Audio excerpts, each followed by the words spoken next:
বঙ্গবন্ধুর টানা বঙ্গবন্ধুবিহীন বাংলাদেশে যিনি গণতন্ত্র পুনরুদ্ধার করেছেন, মানুষের ভোটের অধিকার প্রতিষ্ঠা করেছেন, তাকেও হত্যা করার জন্য যাদের আমলে 2004 সালের 21 আগস্ট একটি নয়, দুইটি নয়, 13টি গ্রেনেড নিক্ষেপ করেছিল, সেই পাকিস্তানের প্রতিনিধি, 75-এর খুনিদের প্রতিনিধি, 71-এর খুনিদের প্রতিনিধি, 10টা অস্ত্র চোরাচালান মামলার আসামি তারেক জিয়া ভবনে বসে 75-এর খুনি আর 71-এর খুনিকে নিয়ে বৈঠক করে 2004 সালের 21 আগস্ট গ্রেনেড নিক্ষেপ করে সেদিন যাকে হত্যা করতে চেয়েছিল, ঠিক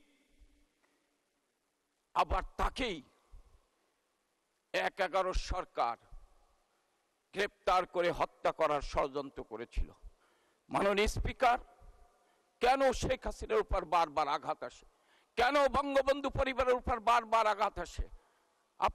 আপনি জানেন মাননীয় স্পিকার, এই সংসদ সদস্যরা সবাই জানে 2001 থেকে 2006, 2007-এর 22 জানুয়ারি নির্বাচন হওয়ার কথা ছিল।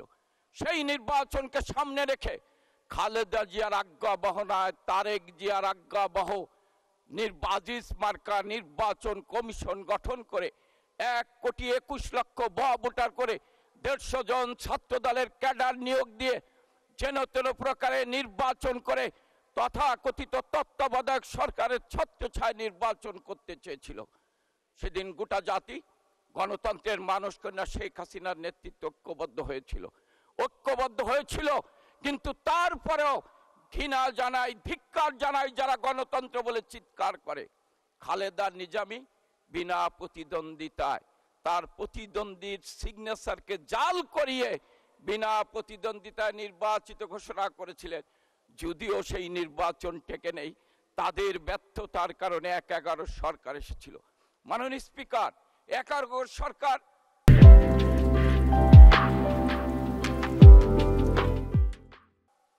দুর্নীতির পৃষ্ঠপোষক তারেক জিয়াকে আগে গ্রেপ্তার করে নেই।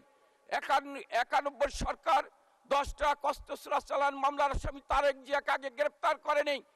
1/11 সরকার যে খালেদা জিয়ার পৃষ্ঠপোষকতায় বাংলাদেশে 25,000 আওয়ামী লীগ নেতা কর্মীদের খুন করা হয়েছিল সরকার প্রধান থাকা অবস্থায়, যে খালেদা জিয়া এতিমের টাকা আত্মসাৎ করেছিল, তাকেও গ্রেপ্তার করা হয়নি।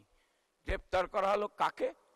যিনি গণতন্ত্রের কথা বললেন, যিনি মুক্তিযুদ্ধের কথা বললেন, যিনি মানুষের অধিকারের কথা বললেন, যিনি 96 থেকে 2001 বাংলাদেশে অনন্য উচ্চতায় নিয়ে গেছিলেন 21 বছর।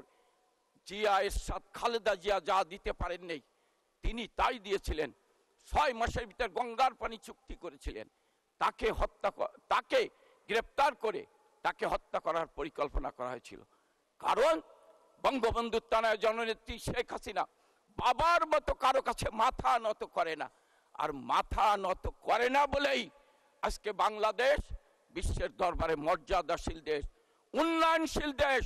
যে বাংলাদেশকে বলা হতো বিদ্রুপ করে তলাবিহীন বাংলাদেশ, সেই দেশের রাষ্ট্রপ্রধান আজকে বঙ্গবন্ধুর টানায়ের কাছে চিঠি লেখেন, অভিনন্দন জানান। মাননীয় স্পিকার, আমি তাই আজকের দিনে বঙ্গবন্ধুর টানায় জননেত্রী শেখ হাসিনার জন্য সকলের কাছে দোয়া চাই।